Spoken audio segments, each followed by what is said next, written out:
Ce calme apparent, lourd de tension, précède un événement qui marquera à jamais l'histoire du royaume. 7 mars 1820. Le village de Nder, alors capitale du puissant royaume du Waalo, se réveille dans une atmosphère inhabituelle. Un calme profond règne sur les lieux. Les ruelles sont silencieuses, les places presque vides, et l'on ne voit ni patrouilles, ni guerriers en armes. Ce jour-là, les défenseurs du royaume sont absents. Le roi du Waalo, appelé le Braque, a quitté la capitale avec ses soldats. Certains sont partis en expédition pour défendre les frontières du royaume. D'autres se sont rendus ailleurs pour soigner les blessures laissées par de précédents affrontements. À Nder, il ne reste désormais que les femmes, les enfants et quelques anciens. Profitant de cette absence, des troupes de Mor Trarza lancent un raid contre le village.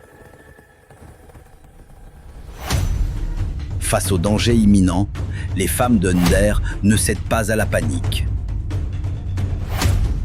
La reine ordonne de faire évacuer ses 2 jeunes filles, les princesses Ndateyala et Jumbut Mbodj, afin que la lignée royale et la résistance continuent.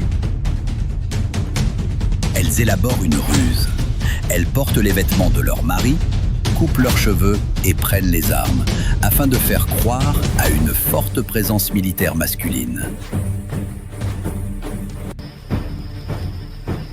La stratégie fonctionne d'abord.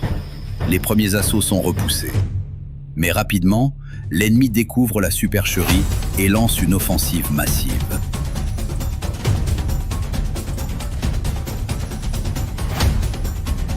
Se sachant condamnées et refusant de finir comme esclaves, les femmes menées par la lingère, la reine Fatim Yamar, prennent une décision radicale.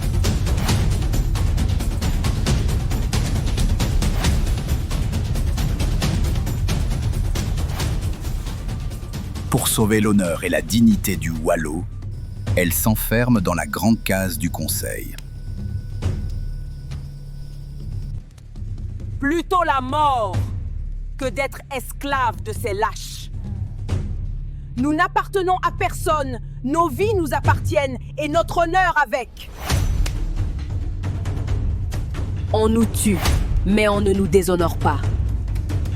Elles choisissent de s'immoler collectivement plutôt que de subir le déshonneur de la captivité. C'est ainsi qu'elles mettent le feu partout dans la case, mettant en échec l'objectif des envahisseurs. Cet acte de bravoure et de dignité est aujourd'hui une valeur fondatrice de la culture sénégalaise. Le courage des femmes de Nder inspire d'ailleurs la devise de l'armée sénégalaise. On nous tue, on ne nous déshonore pas. Chaque année, des commémorations rappellent ce sacrifice qui symbolise la résistance farouche à l'oppression.